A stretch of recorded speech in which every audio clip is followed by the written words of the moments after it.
Hi, I'm Sarah Noble, your host for the Modern Day Intuitive Podcast. For over 25 years, I've been on a spiritual journey, searching, learning, expanding, and growing. I've traveled the world, led by my heart, on a quest to know myself so that I can support others. This podcast was created from my deep desire to help you connect with your intuition and to inspire you to create a life where the impossible becomes possible and you live into your sacred dreams and desires. Thanks for being here and enjoy the show. Hello, my loves. Welcome to the show today. Thank you for tuning in and listening to another incredible reading. Ulrika is here with us today, and she's arriving feeling drained and depleted. And what we uncover is that she is disconnected from her power. The dynamics that her parents grew up in are affecting her ability to source her power in her life today. And so this reading takes us on a journey where we talk about epigenetics and how our family lineage affects our current situations, the importance of taking your healing journey into the energetic realms and spiritual realms, as well as working the mental and emotional layers. But because we are multi-dimensional beings, we get to look at it from all these different perspectives. We talk about consciousness versus energetic power and how your unconscious beliefs create the obstacles in your life. I also offer energetic tools and practices that can help you on your journey. And after we stopped recording, Ulrika and I carried on our conversation a little bit, and it was really powerful. And I wanted to include some of that here because where we landed in our conversation was the power of the collective and how we think that emotions are ours, and yet they are not. So that feeling you get when you become flooded, or when you become so anxious, you don't know what to do, or you're so triggered, possibly that looks like shame and guilt, and you're just crying and you're really overwhelmed by your emotions.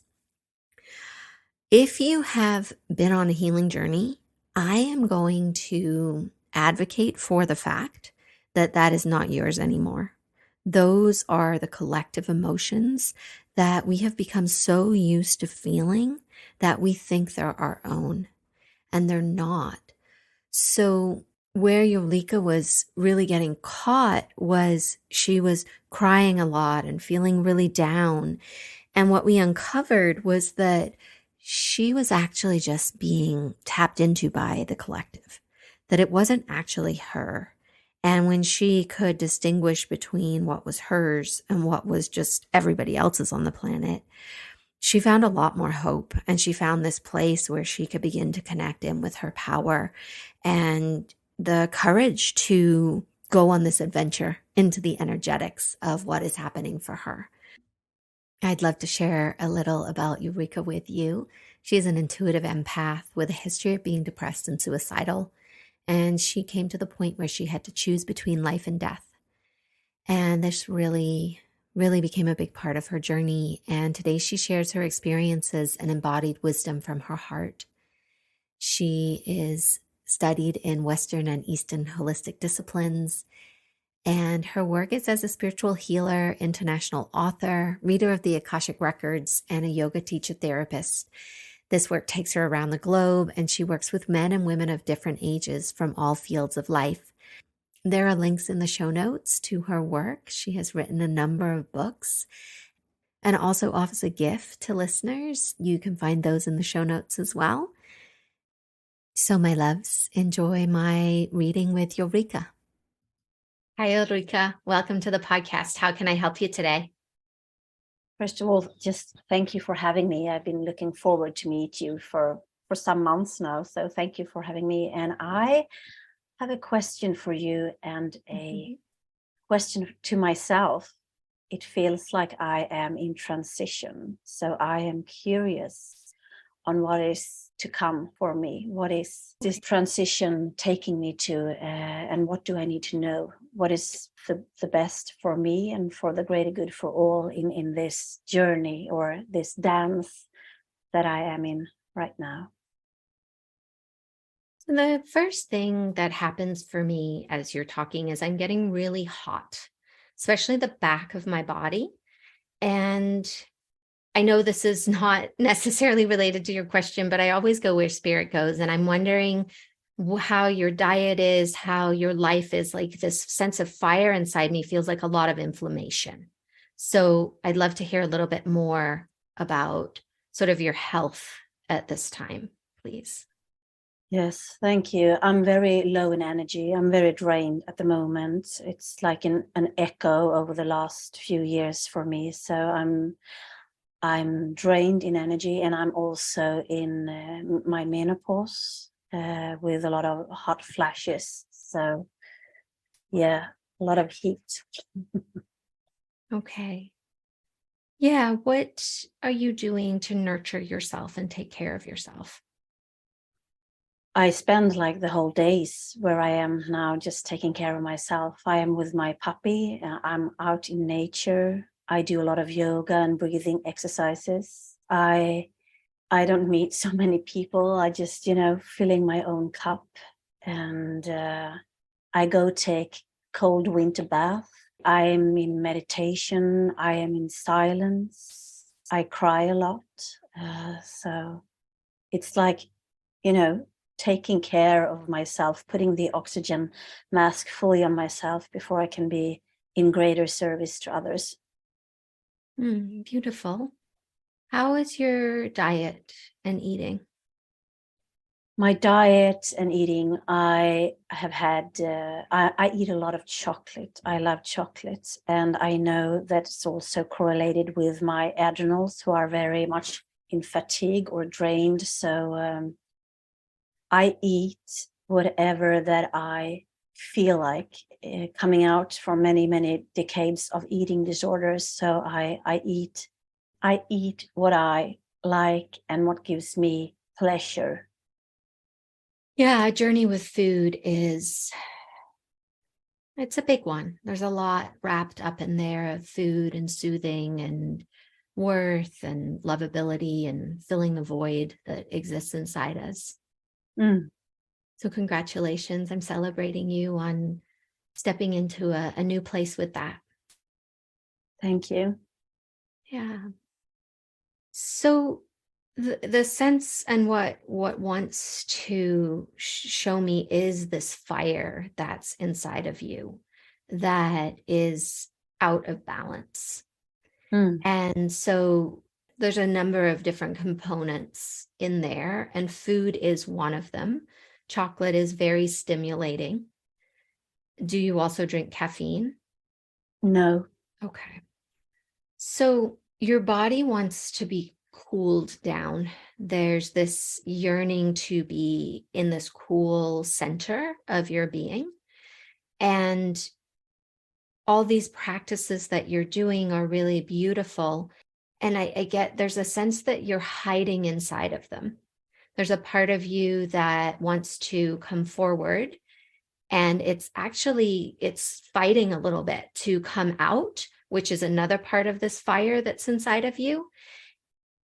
The tender part of you is saying, no, let's just stay here. We're cared for, we're nurtured, we don't need to be out in the world a lot. It's like you're crossing the line. Like, yes, some of that is good. You're using it a little bit to protect you and hide from something. So what do you think that might be?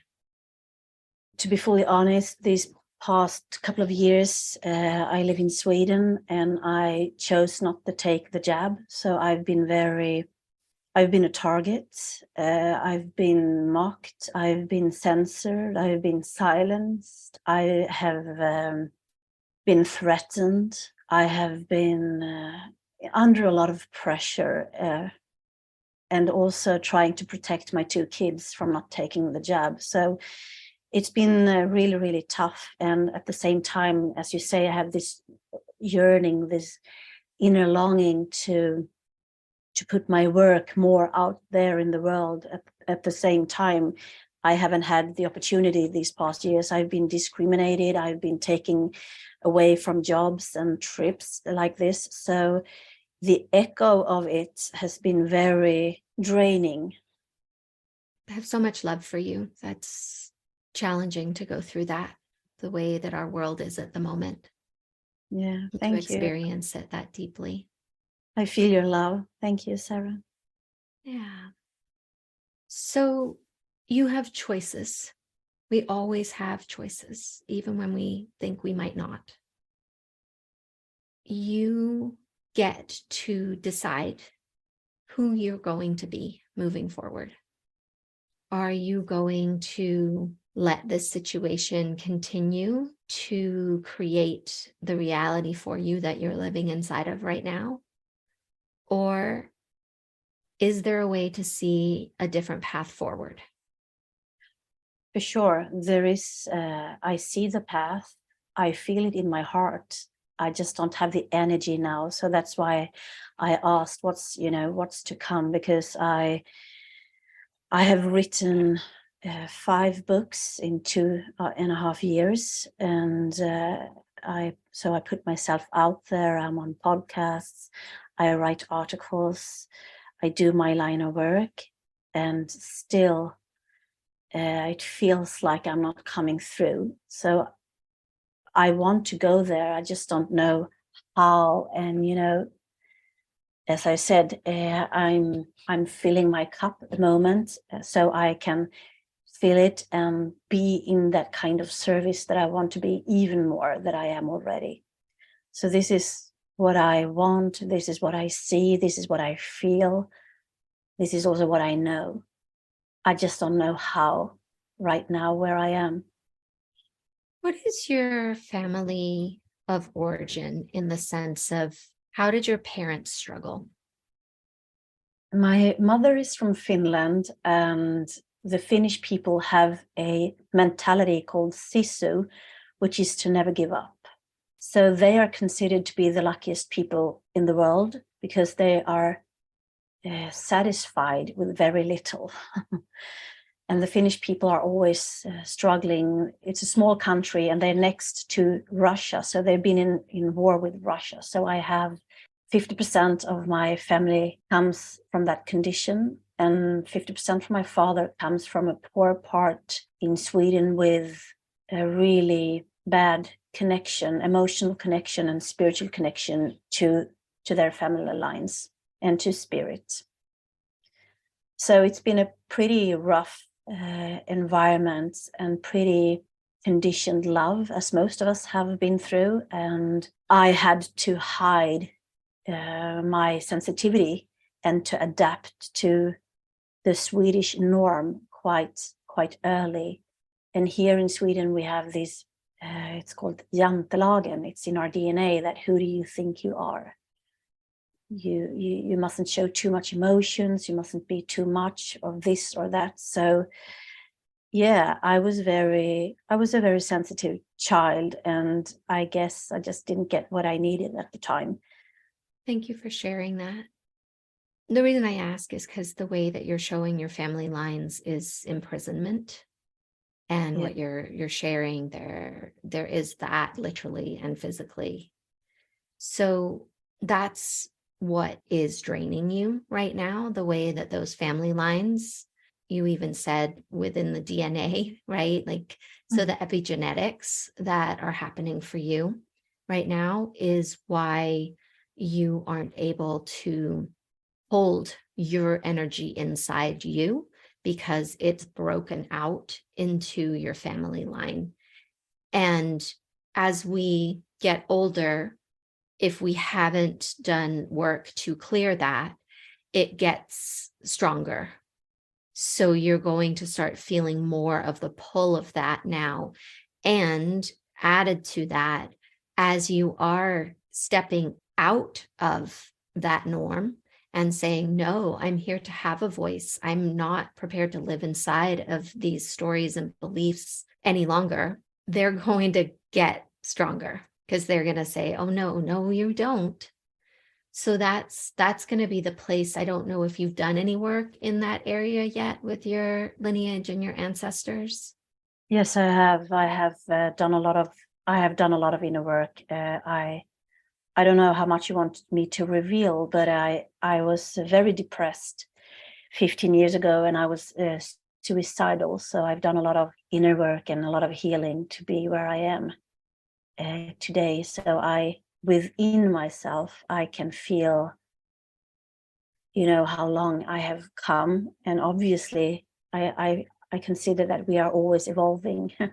So I wouldn't say that I'm near done or anything, but if I wouldn't have healed the way I've had, then I wouldn't even be here. Then I would be dead for many years. Yeah.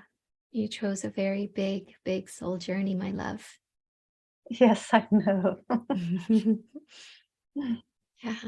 And here you are sitting with me, and I'm loving you and celebrating you. Thank you. I feel it. Thank Yeah. you.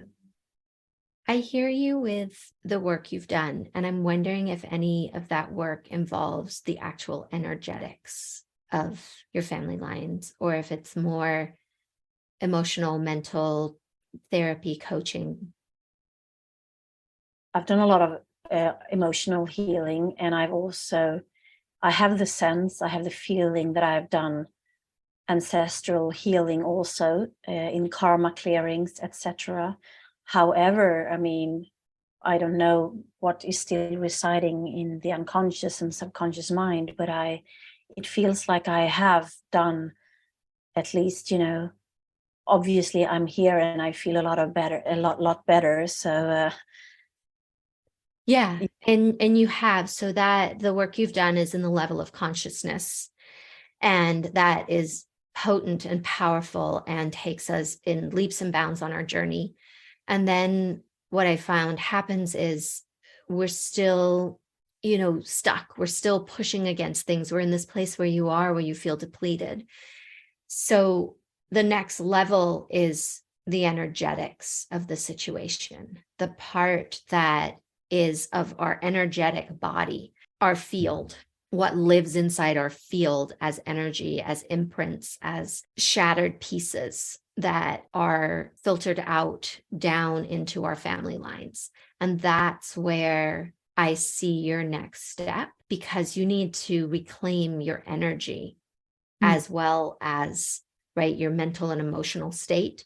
You also need to claim your energy, your power back. mm. How does that feel when I say that?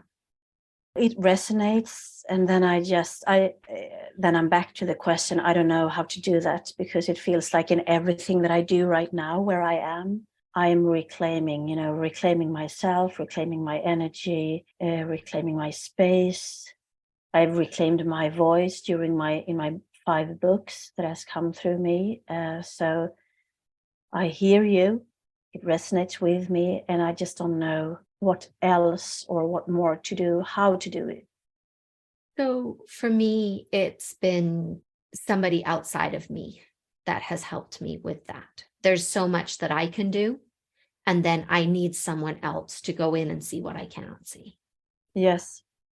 So the way that I find the person that is for me is I just ask, please show me who's for me.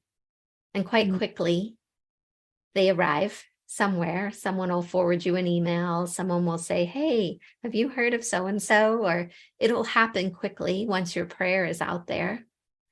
And that person that is intended to help you with this piece will appear in your life. This seems very easy, or how do you say, simple, but not so easy, maybe. I don't know. I like it. Yeah. Well, everything can be easy. Yeah. Maybe it's you, Sarah. Who knows? The universe has brought us together here. Possibly. Everything is possible. I love this place to play, right? Yeah. Yeah.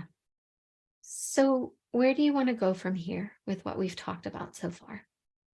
Forward, meaning deeper, meaning I know we all have our soul missions, what we are here to do as soul. And I know I've seen my vision, I've seen, my purpose, I've seen why I'm here, because I'm also here to guide and inspire people. That is my path, and I want to continue to walk on that. So obviously I want to do what it takes for me to have my energy, to have my power, to have my unlimited resources from source, so I can give it, without being depleted. So I can be in service without being depleted. So of course I want to move forward, and the way I feel it is, as much as I want to move forward, I also have to dig deeper. I also have to, it's like an arrow, right?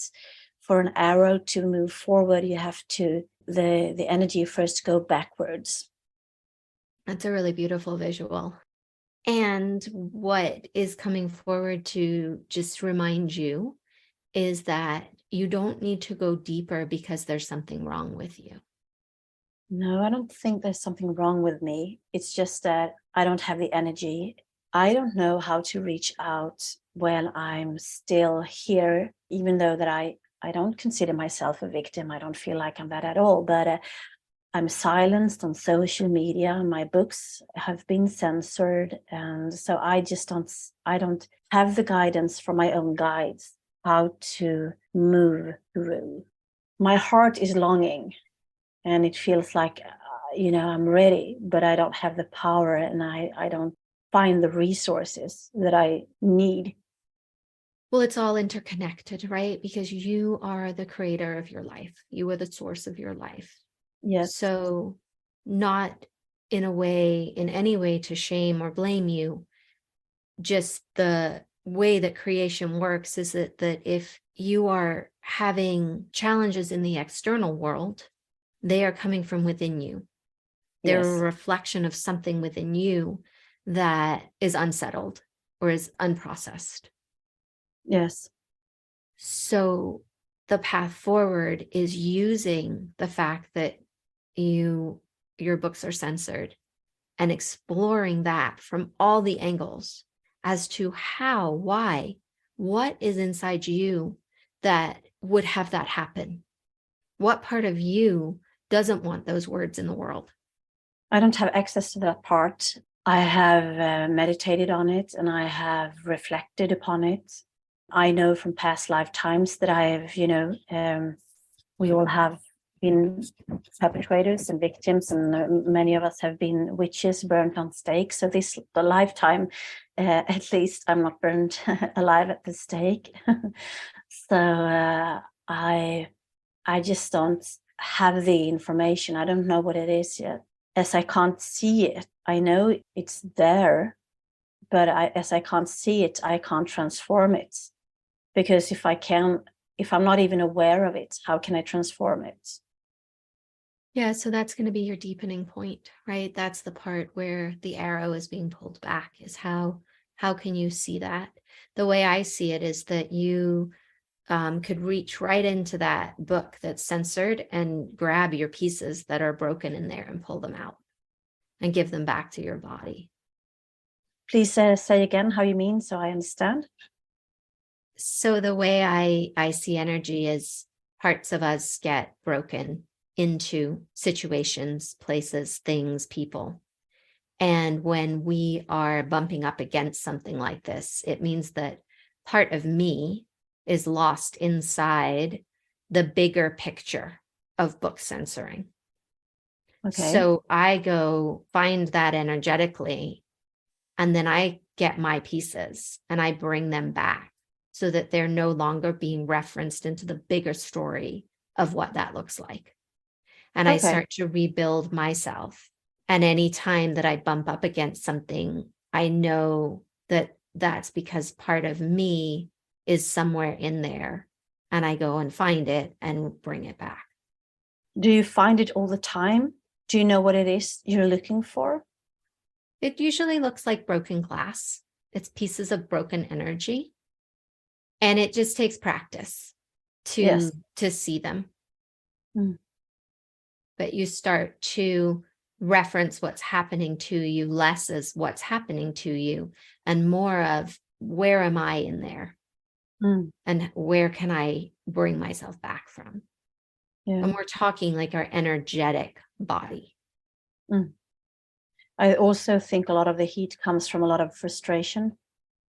I know that I'm the creator of my life, etc., etc., and I have so much fire, I have so much passion, I have so much wisdom to share. And, I know there's no time in the realms of the soul, in other dimensions, but my physical body here in this world is frustrated because I think my process is too slow for my convenience. So there's also a lot of frustration. I'm a very strong person. I'm a very strong person. I have, so much strength, and I feel very feeble. I feel very vulnerable. I feel very tired all the time. So it's like I have the fire, but I cannot light it right now. Well, because your power source is being tapped into by the family line and the things from your past. So you Yes. have the desire, the passion, the fire, but if there's nothing to fuel it, it's you can't do anything with it. So this True. place for you is going to be, how do I get access to my power source again? How do I Yes. clear off what is taking that essentially right now? Yes. So what are you taking away from this call today, my love? I feel a lot of grief right now. So that's what I'm going to take care of after the call. Yeah, let your grief be here with us. Your grief is welcome. It gets to be part of the story too.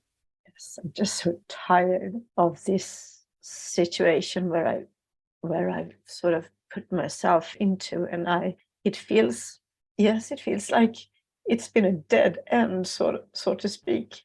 And I don't see the other paths. It's like I've tried many, and I'm just out of ideas. And I can't seem to find my inner GPS. It makes a lot of sense, my love, with what is going on energetically for you. It's hard to have your inner GPS, your inner compass, when your power is being derailed. Yes. Yeah. When I find my fire, when I reclaim my energy, do you see the path that I have seen also, to continue to be in service and to continue to be the best version of myself, so I can guide others through it? As you gain access to your power and you clear what is here for you right now, more energy comes in. And then what you are here to create and bring to the world, it fuels it. It gives it life again. It takes away the things, like your dream gets power too. Thank you. It gives me a lot of hope. So I take a lot of hope with me today, with this session, with this talk with you, Sarah. Thank you so much. Yeah. You're welcome. Thank you. Thank you for being here today and making your personal and spiritual growth a priority in your life. To learn more about connecting with your dreams and your intuition so that you can create a life full of possibilities, visit me at www.sarahnoble.com and see how we can create magic together. A big thank you from my heart to yours for making the planet a better place for us all.